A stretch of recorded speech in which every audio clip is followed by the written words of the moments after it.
नमस्कार, मैं प्रांशी राठौर और आप देख रही हैं नेक्स्ट 9 न्यूज़। एक बार फिर से स्वागत है हमारे स्पेशल प्रोग्राम आमने सामने में, जिसमें हम चर्चा करेंगे महाराष्ट्र की सियासत के बारे में।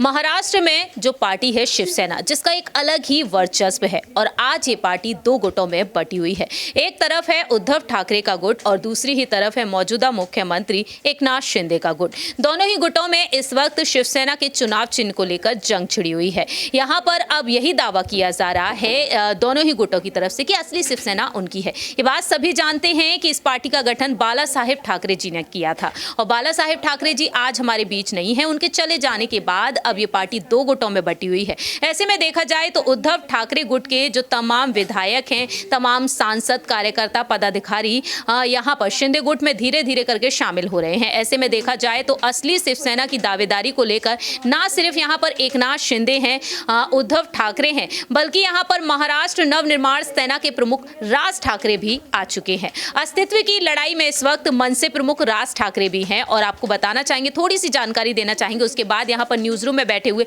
तमाम सहयोगियों से जानेंगे कि आखिरकार उनके मुताबिक यहाँ पर कौन असली किंग कहलाएगा शिवसेना का। दरअसल आपको बता दें कि महाराष्ट्र नवनिर्माण सेना के प्रमुख राज ठाकरे, जिन्होंने हाल ही में एकनाथ शिंदे से मुलाकात की, जिसके बाद से अटकलें ये तेज हो गई हैं कि कहीं ना कहीं शिंदे गुट से वह जुड़ सकते हैं। ऐसे में देखा जाए तो उद्धव ठाकरे के नेतृत्व वाले गुट का नाम बदलकर फिलहाल जो फ्री सिंबल्स आवंटित किए गए उसके मुताबिक यहाँ पर उद्धव बाला साहेब ठाकरे हो चुका है और एकनाथ शिंदे गुट का नाम यहाँ पर बाला साहेब बंची शिवसेना हो चुका है और 16 विधायकों की अयोग्यता पर फैसला आना बाकी है। लेकिन बात यहाँ पर राज ठाकरे की जाए तो साल 2009 से 13 विधायकों के साथ एक भाग्यशाली शुरुआत उन्होंने की और अचानक राजनीतिक रूप से वह लड़खड़ाती हुई भी नजर आई। राज ठाकरे के भ्रम के कारण जिसने पार्टी को भ्रमित कर दिया, 13 विधायकों से घटकर अकेला एक विधायक रह गया और राज ठाकरे यहां पर लड़ाई लड़ते हुए नजर आए। अब साल 2023 में जो निकाय चुनाव होने वाले हैं, साल 2024 में विधानसभा चुनाव होने वाले हैं, ऐसे में तीनों ही दल आमने सामने हैं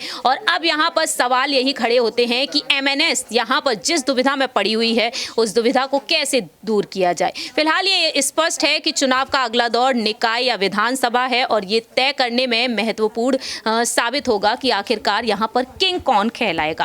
फिलहाल देखा जाए तो आखिरकार किंग कौन बनेगा और शिवसेना का असली मालिक कौन हो सकता है, इस पर हम राय लेना चाहेंगे सबसे पहले हमारे सहयोगी दीपक से कि आखिरकार उनका क्या कुछ कहना है। देखा जाए तो दीपक, आप भी जानते हैं कि महाराष्ट्र में क्या कुछ चल रहा है, वो तमाम अपडेट्स आप भी देते चले आ रहे हैं। तो आपके मुताबिक यहाँ पर शिवसेना का असली मालिक वाकई में कौन हो सकता है? क्योंकि हिंदुत्व जो नजर आया है लोगों को, वो राज ठाकरे में नजर आया है और हिंदुत्व की भावना पूरी तरीके से खत्म होती नजर आई उद्धव ठाकरे में। आपके मुताबिक क्या एकनाथ शिंदे जो लोकप्रिय नेता के रूप में उभर कर नजर आए हैं, तो आपके मुताबिक कौन यहां पर मालिक बन सकता है आने वाले समय में? सबसे बड़ा सवाल यह है कि आने वाले समय में हमारे कहने से नहीं, चुनाव आयोग के फैसले से होगा जो भी होगा तय, क्योंकि कोर्ट ने तो साफ कह दिया कि चुनाव आयोग ही आखिरी फैसला करेगा।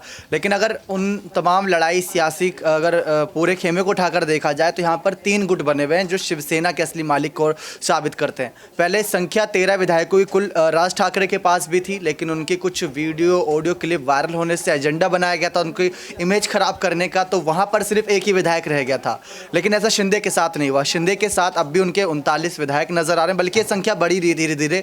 तो शिंदे का फायदा यहाँ बढ़ता जा रहा है, लेकिन जैसे जैसे समय बीत रहा है वैसे वैसे उनकी दिल की धड़कनें भी बढ़ रही होंगी, कहीं कोई विधायक फंस ना जाए या कोई मुद्दा सामने ना आ जाए। जैसे कि आज अब्दुल सत्तार पर एक बड़ा फैसला हाईकोर्ट का, बॉम्बे हाईकोर्ट का आया है, उन पर कार्रवाई होगी जल्द, जनवरी में सुनवाई होगी उस मामले की। जनवरी में ही चुनाव आयोग और शिंदे गुट पर कार्रवाई जनवरी में ही होगी, तो बहुत कुछ निर्भर करता है। उद्धव ठाकरे की बात करें तो पार्टी शुरुआत किसने करी ये इंपॉर्टेंट रहता है। अगर एक बनी बनाई पार्टी पर अपना दावा किसी नेताओं के साथ मिलकर करे दे रहे हो तो वो गलत है, क्योंकि आप ऐसे किसी भी पार्टी को फिर हर पार्टी में लगभग यही बगावत होती नजर आएगी।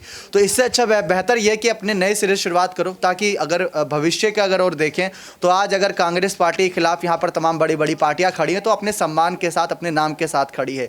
भले ही एमएनएस पार्टी के साथ एक विधायक है, लेकिन उनका सम्मान बहुत होता है। लेकिन विधायकों के बहुमत के आधार पर देखा जाए तो एकनाथ शिंदे यहाँ पर बड़ी बढ़त में है। एकनाथ शिंदे यहाँ पर दावेदारी भी कर रहे हैं, लेकिन देवेंद्र फडणवीस को लेकर दावेदारी की जा रही है आने वाले समय के लिए। रश्मि ठाकरे हैं, सुप्रिया सुले हैं, अजीत पवार है, सुषमा अंधारे हैं और अब यहाँ पर राज ठाकरे की बारी कहीं ना कहीं आती हुई नजर आ रही है। लेकिन राज ठाकरे का जो गुट है, वहां के गुट के भी कार्यकर्ता, पदाधिकारी शिंदे गुट में शामिल हो रहे हैं। तो आपको क्या लगता है, क्या वह किंग बनते हुए नजर आ सकते हैं या फिर आपको गठबंधन दिखाई दे रहा है इस वक्त? देखिए, गठबंधन तो बिल्कुल भी नज़र नहीं आता, क्योंकि राज ठाकरे पहले भी चाहते तो गठबंधन कर सकते थे, लेकिन उन्होंने कभी गठबंधन को ज़्यादा बढ़ावा दिया नहीं है। वो हमेशा ही अकेले आगे लड़ने की कोशिश करते हैं, क्योंकि उस लड़ाई में फ़ायदा उनका ही होता है, उनका नाम ज़्यादा होता है, भले ही विधायकों की संख्या कम रहे, लेकिन अगर गलती से तुक्का लग गया तो उनका आगे जाकर कोई मुसीबत नहीं रहती, आगे कोई ऐसी चर्चा नहीं रहती गठबंधन की पार्टी के साथ क्या करना है, उस पार्टी को कितने पद देने। इसलिए राज ठाकरे अकेले चलने का फैसला करे हैं, अकेले चल रहे हैं। कब तक चलेंगे ये देखना रहेगा, क्योंकि शिंदे की बात करें या फडणवीस की बात करें, दोनों ही इसी कोशिश में है, इसी दरकार में कि राज ठाकरे उनके साथ आ जाए, क्योंकि ठाकरे नाम का एक शख्स जो राजनीति में सक्रिय, से पहले राज ठाकरे के साथ साथ अगर बात करें उद्धव के कई भाइयों ने शिंदे का समर्थन किया, लेकिन वो राजनीति में नहीं है सक्रिय। लेकिन राज ठाकरे राजनीति में सक्रिय, वो बयानबाजी भी करेंगे, वो जनता के बीच भी जाएंगे, तो उसका अलग इम्पैक्ट पड़ता, तो उसका फायदा यहाँ पर उद्धव के खिलाफ शिंदे को मिलेगा। बहुत बहुत शुक्रिया। अब आगे हम जानना चाहेंगे कशिश से कि आखिरकार उनका क्या कुछ कहना है। चुनाव आयोग का फैसला जनवरी के महीने में एक बार फिर से सुनने को मिलेगा। 5 जनवरी को चुनाव आयोग अपना फैसला सुना सकता है। तो चुनाव आयोग के मुताबिक आखिरकार यहाँ पर किसके पक्ष में फैसला आ सकता है कशिश, क्योंकि बहुमत के आधार पर देखा जाए तो शिंदे गुट आगे है। देखिए, अगर मैं अपनी पर्सनल राय सबसे पहले यहाँ पर रखूँ तो मुझे लगता है कि जो फैसला होना चाहिए वो उद्धव ठाकरे के पक्ष में होना चाहिए। वो क्यों होना चाहिए? क्योंकि आप ये देखिए, मैं बार बार यही बात कहती हूँ कि सुप्रीम कोर्ट को भी ये चीज़ देखनी चाहिए कि एक पार्टी थी, पार्टी में से एक इंसान निकला और उसके बाद उसने कहा कि हमने वो सारे विचार हमारे पास है जो बाला साहेब ठाकरे जी के पास थे। अब उसी गुट में से कोई और तीसरा निकलेगा तो क्या वो भी यही कहेगा? तो क्या शिंदे लड़ेंगे फिर उस इंसान से जो भी नेता होगा? तो ये सवाल है। तो कहीं ना कहीं सुप्रीम कोर्ट को इस पर सोचना चाहिए, चुनाव आयोग पर इसको सोचना चाहिए। तो कहीं ना कहीं इसलिए उद्धव ठाकरे ये डिजर्व करते हैं। उनके पिताजी ने यहाँ पर शुरुआत की थी, उन्होंने मेहनत की है यहाँ पर। भले ही सत्ता के लिए हर किसी को गठबंधन करना पड़ता है, कोई बड़ी बात नहीं है। उन्होंने भी एमवी का गठबंधन किया और यहाँ पर वो जो यहाँ पर मतलब एनसीपी के साथ और कांग्रेस के साथ जुड़ते नजर आए। और आप देखिए कि 30 जून किस तरीके से उन्होंने खुशी खुशी यहाँ पर इस्तीफा भी दे दिया था, और इस्तीफा देकर भी वो लगातार यहाँ पर खुश नजर आ रहे थे। लेकिन दिक्कत कहाँ से बढ़ी? दिक्कत यहाँ से बढ़ी जब धनुष बाण का चिन्ह छीनने की बात हुई। उन्होंने कहा कि शिवसेना को लेने लीजिए, कोई दिक्कत नहीं, आप चिन्ह मत लीजिए, क्योंकि चिन्ह मेरे पिताजी ने यहाँ पर शुरुआत की थी, ये बात। लेकिन यहाँ पर शिंदे गुट है वो ये कह रहा है कि हमारे पास बहुमत है, बीजेपी की सरकार हमारे साथ है, हमारे पास बहुत बड़ी बड़ी पावर्स है, हम ले सकते हैं, आसानी से ले सकते हैं। बीएमसी चुनाव नजदीक है, उसको देखते हुए भी इस तरीके की बातें लगातार कही जा रही है। तो यहाँ पर चुनाव आयोग का फैसला और सुप्रीम कोर्ट का फैसला जनवरी महीने में आएगा, और कहीं ना कहीं मुझे लगता है कि शायद यहाँ पर उद्धव ठाकरे के पक्ष में फैसला आएगा। जो उदाहरण मैंने दिया, शायद यही उदाहरण वो लोग भी उस समय सोचें। आने वाले समय में आपको क्या लगता है कि राज ठाकरे के आखिरकार क्या कुछ फैसले हो सकते हैं? बीएमसी चुनाव में वह अकेले उतरने वाले हैं, ये साफ है, लेकिन क्या राज ठाकरे कहीं ना कहीं मातोश्री की तरफ एक बार फिर से रुख करना चाहेंगे? क्योंकि देखा जाए शर्मिला ठाकरे ये बात साफ तौर पर कह चुकी हैं उनकी पत्नी कि प्रस्ताव मिलेगा तो जरूर सोच विचार करेंगे, लेकिन आदित्य ठाकरे के राजनीतिक भविष्य पर वह हमेशा ही कामना करती हुई नजर आई। तो कहीं ना कहीं झुकाव अब भी है उस साइड। लेकिन यहाँ पर एकनाथ शिंदे के साथ बॉन्ड काफी बेहतरीन है, क्योंकि वह राज्य के मुख्यमंत्री भी हैं और उस हिसाब से देखा जाए तो मुलाकात भी होती रहती हैं। तो आपको क्या लगता है आने वाले समय में राज ठाकरे की मातोश्री में वापसी, या फिर अकेले ही मैदान में रहेंगे, या फिर यहाँ पर शिंदे या फिर बीजेपी से? देखिए, मुझे लगता है कि यहाँ पर राज ठाकरे अकेले ही रहेंगे, लगातार अकेले ही नजर आए। यहाँ पर राज ठाकरे बिल्कुल सुर्खियों में थे, लाउड स्पीकर का मामला लेकर आए, सुर्खियों में आए। उसके बाद यहाँ पर शिंदे से मुलाकात इसलिए हो रही है क्योंकि वो सीएम है। सीएम शायद यहाँ उद्धव भी होते तो एक बार को उनसे भी मुलाकात हो जाती।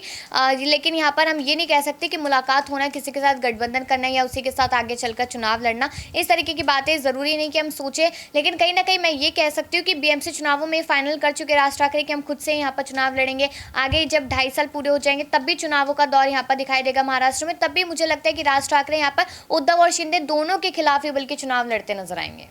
जैसा कि यहाँ पर कशिश ने जो बात कही है राज ठाकरे को लेकर, तो कहीं ना कहीं अब यहाँ पर राज ठाकरे अकेले ही नजर आ सकते हैं। अब देखा जाए तो यहाँ पर साल 2005 में अलग होकर महाराष्ट्र नवनिर्माण सेना का उन्होंने गठन किया था। देखना ये दिलचस्प होगा कि अपनी पार्टी को वह किस तरीके से संभालते हुए दिखाई देंगे। लेकिन दूसरी ही तरफ यहाँ पर शिवसेना का असली मालिक कौन होगा, इस पर भी सबकी नजरें टिकी हुई हैं। यहाँ पर देखा जाए तो मुकाबला त्रिकोणीय मिति हो चुका है, क्योंकि राज ठाकरे की एंट्री भी यहाँ पर बताई जा रही है। लेकिन आपकी इस पर क्या कुछ राय है? शिवसेना का असली मालिक किससे होना चाहिए? जो ओपिनियन पोल रखा गया उसमें यही सामने आया कि राज ठाकरे कई हद तक बेहतर तरीके से उद्धव के बदले शिवसेना को संभाल सकते हैं। लेकिन आप इस पर क्या कुछ कहते हैं, ये आप बता सकते हैं कमेंट सेक्शन में। फिलहाल के लिए हम चलते हैं, बाकी की तमाम अपडेट्स के लिए आप देखते रहिए नेक्स्ट 9 न्यूज़।